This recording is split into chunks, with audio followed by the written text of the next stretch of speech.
आज की क्लास में हम कवर करने वाले हैं ग्रोथ एंड डेवलपमेंट पेपर के इम्पॉर्टेंट क्वेश्चंस जो आपको एग्ज़ाम में देखने को मिलेंगे।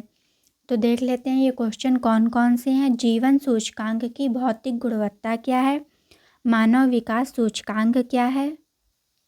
डोमर मॉडल की मान्यताएं बताइए या फिर हैरेट डोमर मॉडल की प्रमुख मान्यताएं बताइए।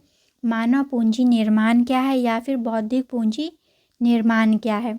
गरीबी का दुष्चक्र क्या है? इसके बाकी के क्वेश्चन मैं पार्ट 1 वीडियो में करा चुकी हूँ। अगर आपने वो वीडियो नहीं देखी है तो चैनल पे आप विज़िट करके वो वीडियो देख सकते हैं। Hello everyone, welcome to MK economics study. I hope you are doing well.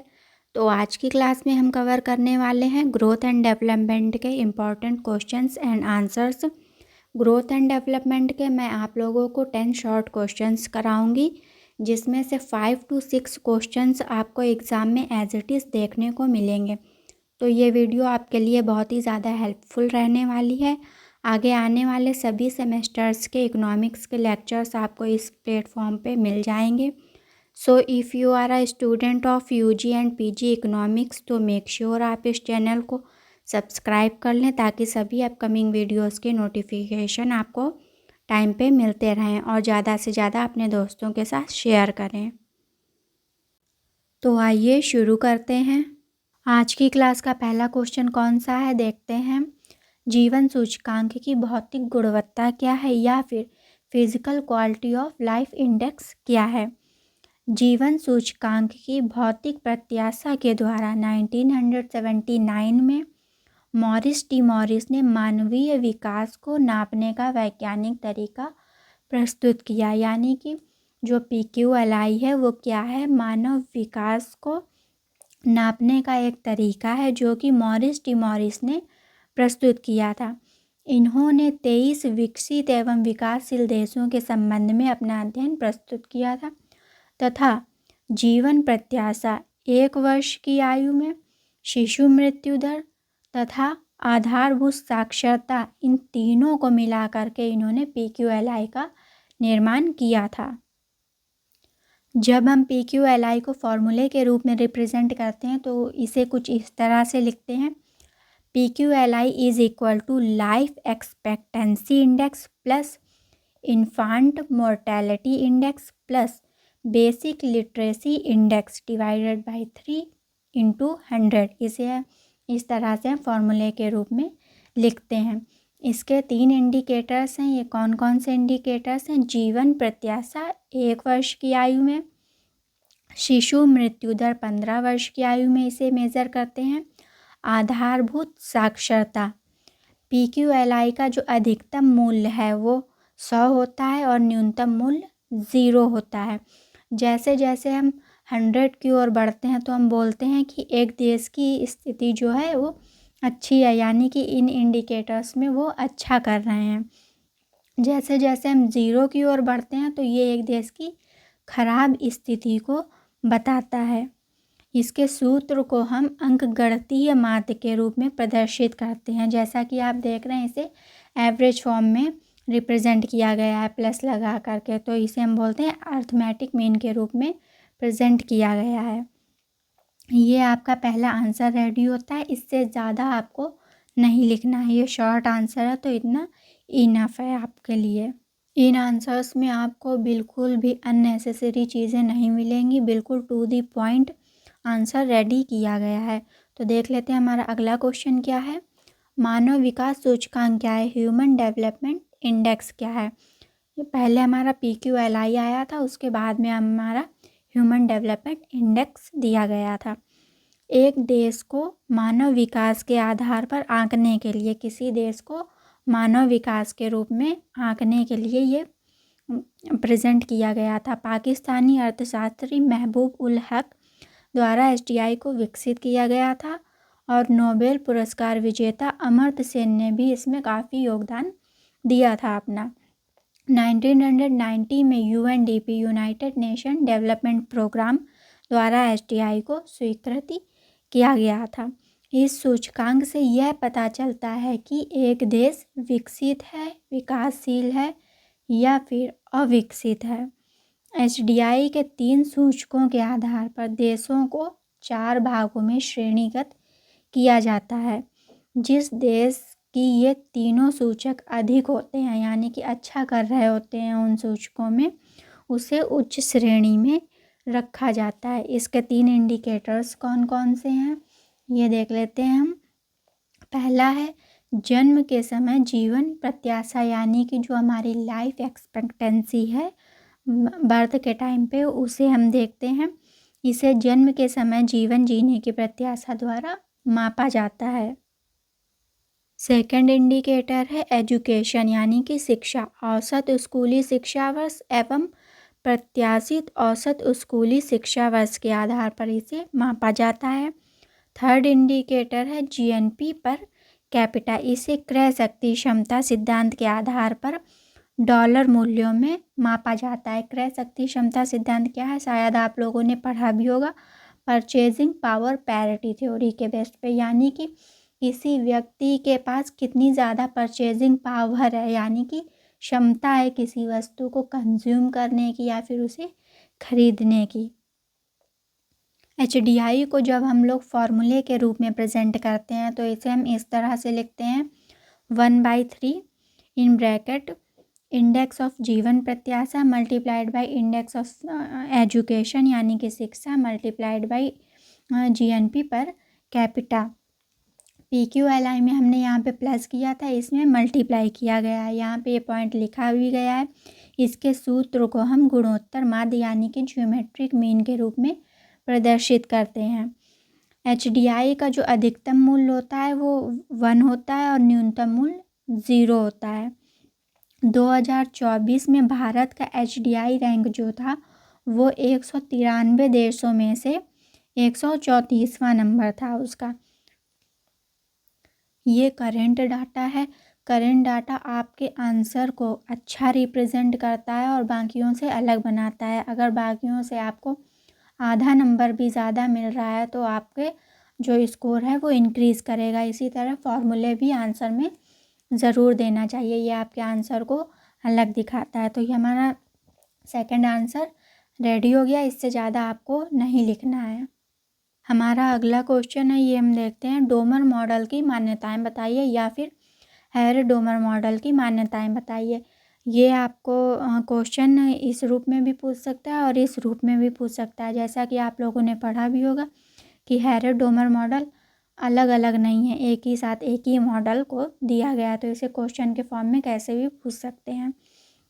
तो देखते हैं, इंग्लैंड के अर्थशास्त्री हैरेड ने 1939 में तथा अमेरिका के अर्थशास्त्री डोमर ने 1946 में विकसित तथा पूंजीवादी देशों के लिए अपना विकास मॉडल प्रस्तुत किया था। इनका जो डेवलपमेंट मॉडल है वो डेवलप्ड कंट्री या फिर पूंजीवादी अर्थव्यवस्था के ऊपर बेस्ड है।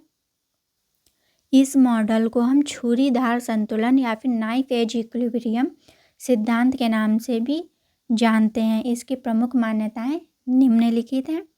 समाज की सापेक्षिक बचतें व वास्तविक बचतें बराबर होती हैं, यानी कि APS is equal to MPS। निवेश की दर व वास्तविक बचत दर बराबर होती है। जो सेविंग है और इन्वेस्टमेंट है वो क्या होता है, इक्वल होता है। उत्पादन का उद्देश्य साम्य की स्थिति का पता लगाना है। जो प्रोडक्शन का हमारा जो एम है वो क्या है, साम्य की स्थिति को पता लगाना है।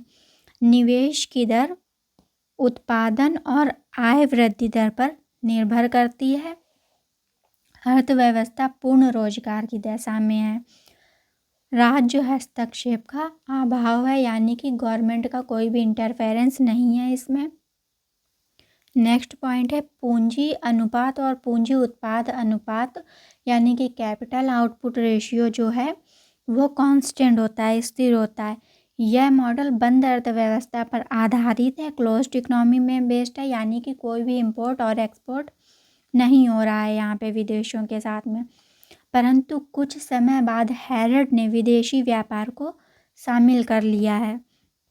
पूंजीगत वस्तुओं का मूल्यह्रास नहीं होता है, यानी कि जो हमारी मशीनरीज हैं उनका मूल्यह्रास डिप्रिशिएशन नहीं होता है उनमें, कोई भी घिसावट नहीं होती, ऐसा मानना है, इनकी एजम्पशन है रेडोमर मॉडल की। ब्याज दरों में परिवर्तन नहीं होता है, जो रेट ऑफ इंटरेस्ट है उसमें कोई भी चेंज नहीं होता है। ये सारी हेरेडोमर मॉडल की एजम्पशंस थी। ये आंसर इतना ही है। आप लोग ये मत सोचिएगा कि ये आंसर बहुत ही कम लिखा हुआ है, ये बिल्कुल सही लिखा हुआ है। लिमिटेड आपको इतना ही एग्ज़ाम में लिखना है, आपको शॉर्ट आंसर 1 या फिर 1.5 पेज से ज़्यादा नहीं लिखना है। आपके पास सिर्फ 2 घंटे होंगे जिसमें आपको पूरा पेपर करना है, ठीक है। ये है आज का 4th क्वेश्चन और लास्ट क्वेश्चन। गरीबी का दुष्चक्र क्या है? विशेष सर्कल ऑफ पावर्टी। ये क्वेश्चन लॉन्ग में भी पूछा जाता है और शॉर्ट में भी पूछा जाता है। लॉन्ग में इसे कैसे पूछेंगे? गरीबी का दुष्चक्र क्या है, इसे तोड़ने के उपाय बताइए। तो देख लेते हैं हम। रेगनर नर्कसे पहले अर्थशास्त्री थे जिन्होंने सही ढंग से निर्धनता या फिर गरीबी के दुष्चक्र को स्पष्ट किया था। इन्होंने इस शब्द का प्रयोग अल्प विकसित देशों के लिए किया था। उनका कथन था कि एक देश गरीब है क्योंकि वह गरीब है। ये स्टेटमेंट आप आंसर में ज़रूर लिखिएगा, भूलिएगा मत, इतना टफ भी नहीं है ये आपके आंसर को अच्छा दिखाता है। एक देश गरीब है क्योंकि वह गरीब है, ऐसा नर्कसे ने स्टेटमेंट दिया था। निर्धनता अपने प्रारंभिक बिंदु से अंतिम बिंदु तक वृत्ताकार ढंग से प्रक्रिया करती है और आगे बढ़ती है। निर्धनता का जो कारण है और परिणाम वो स्वयं निर्धनता ही है।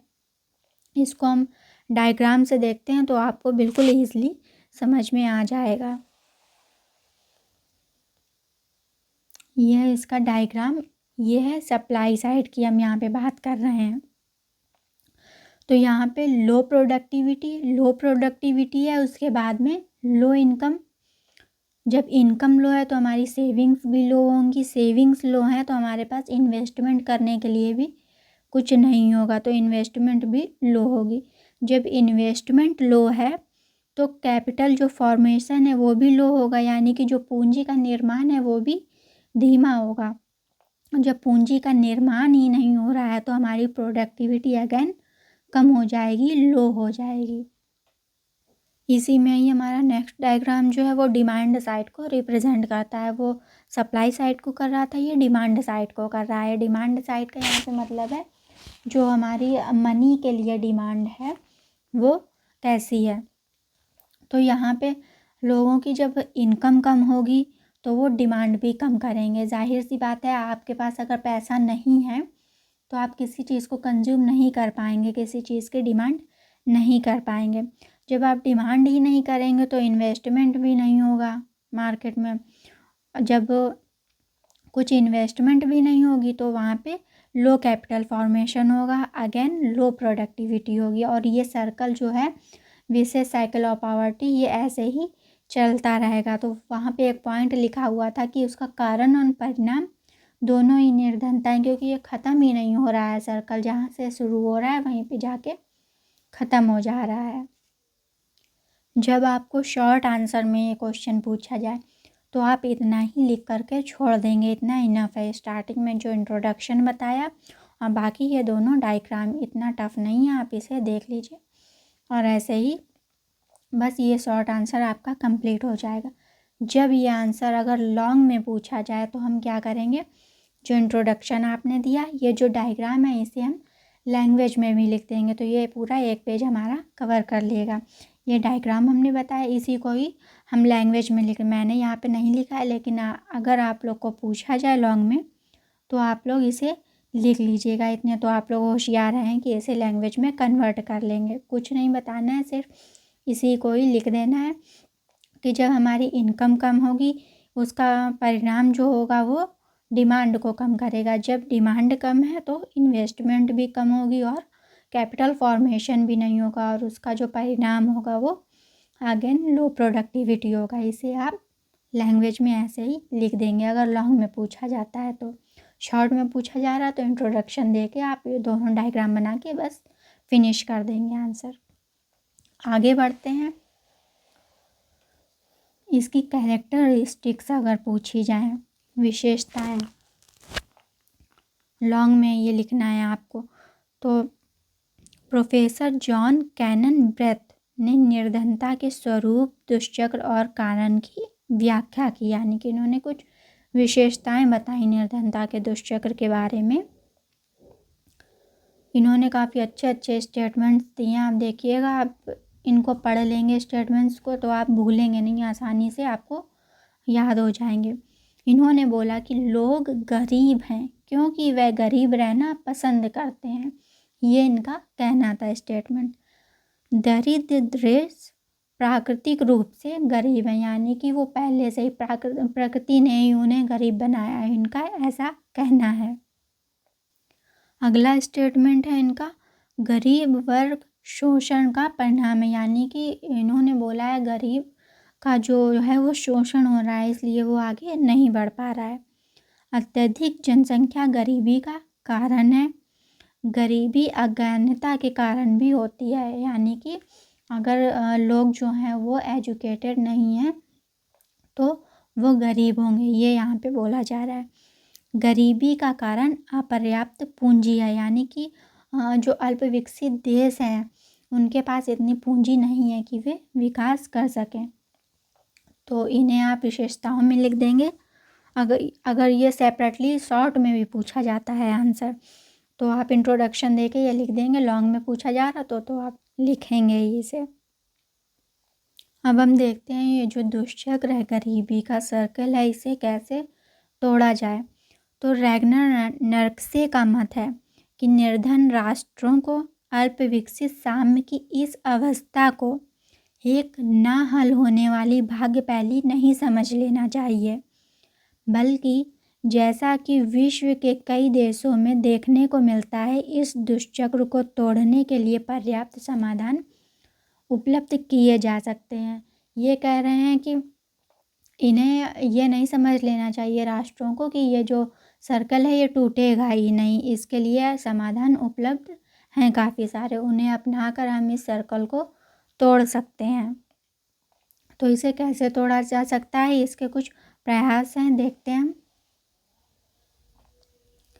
संतुलित विकास की नीति को आधार बनाकर इसे तोड़ा जा सकता है।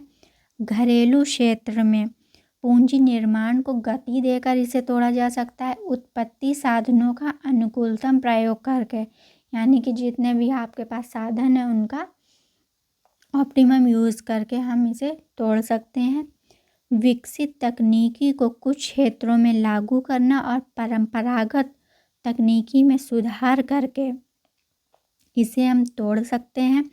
और पूरक उद्योगों की स्थापना करके, जैसे कि पेनवा से आई, पूरक उद्योग क्या है, कॉम्प्लीमेंट्री गुड्स। जैसे कि अगर हम पेन की फैक्ट्री डालेंगे तो हमें जाहिर सी बात है इंक की भी ज़रूरत पड़ेगी उसमें, तो ये क्या है, हमारे कॉम्प्लीमेंट्री गुड्स है। इन्होंने बोला है कि ऐसे गुड्स की हम फैक्ट्री डालेंगे, ऐसी इंडस्ट्रीज़ लगाएंगे तो इस सर्कल को तोड़ा जा सकता है।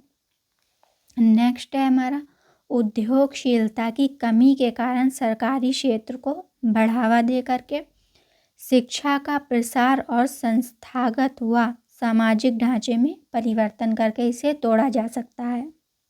लास्ट पॉइंट है हमारा, विकास के वित्त के लिए करारोपण, हिनात प्रबंधन, बैंकिंग व्यवस्था का विकास, सार्वजनिक उद्योगों की स्थापना, विदेशी पूंजी और संचित साधनों का उपयोग को लागू करना, इन सब की सहायता से हम इस पॉवर्टी के सर्कल को तोड़ सकते हैं। तो ये हमारे आज के आंसर कंप्लीट होते हैं। आप इसके पहले वाले आंसर पार्ट 1 वीडियो में ज़रूर देख लीजिएगा। आपको आंसर में बस इतना ही लिखना है, अननेसेसरी चीज़ें नहीं लिखनी है।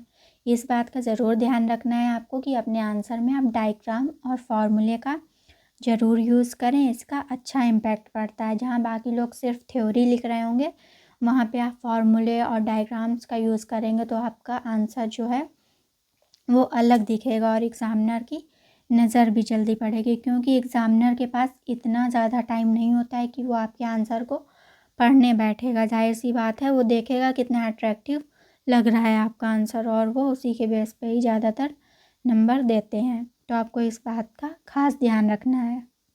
आप लोग खुद ही इस बात को प्रैक्टिकली करके देखिए कि अगर मैं यहाँ पे लिख दूँ घर, लैंग्वेज में लिखूँ, और यहाँ पे मैं एक इमेज बना दूँ घर, तो अगर आप देखेंगे तो आपकी पहले नज़र इस पे पड़ेगी कि इस पे। जाहिर सी बात है जो हमारा डायग्राम बना है उस पे आपकी नज़र पड़ेगी जल्दी। तो इसी तरह से आपको ज़रूर यूज़ करना है अपने आंसर में। मैंने बहुत ही इजी लैंग्वेज में ये आंसर लिखे हैं। आप 2 से 3 बार ही वीडियो देख लेते हैं तो आपका अच्छे से कवर हो जाएगा, आप कुछ भी नहीं भूलेंगे। इसकी मैं जो अगली वीडियो है उसमें लॉन्ग क्वेश्चन कवर कराऊंगी। 3 लॉन्ग क्वेश्चन, एक आज करा दिया है, उसमें शॉर्ट लॉन्ग दोनों था, बाकी 3 और कराऊंगी।